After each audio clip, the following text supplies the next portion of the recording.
Our leaders have their legacies molded by the oppressor, you know, during their lifetime and after they die. And it's really sad that their narrative is the narrative that is the main narrative. You know what I mean? And I feel like it's important for us as African leaders to tell the narrative that we want to be put out, you know, because it is our narrative, our leaders. So we want the truth to be told about who they are. We want the truth to be told about the things that they did. Okay. For example, another leader that has his legacy kind of molded by the white supremacists is Dr. King. They kind of use his doctrine, they use his rhetoric, they use his narrative to get African people to be docile.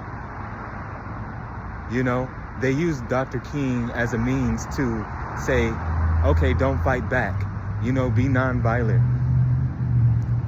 When we do something, don't speak out, don't be militant. When we do something to you, just accept it, stay in your place. They use Dr. King to tell us stay in our place. And that is not what Dr. King stood for. Dr. King was a stand-up man, okay? And the nonviolent movement was a very violent movement. The nonviolent movement was a very violent movement because it showed how violent white people are in this country. It showed what white people do to black people in this country when we are not in our place, okay? So Martin Luther King was totally against the rhetoric that they tried to put on us using his name. He was the total opposite of that, you know what I mean?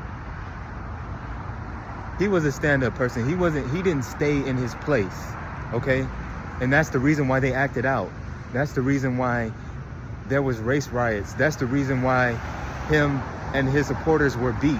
That's the reason why him and his supporters were thrown in jail. Okay?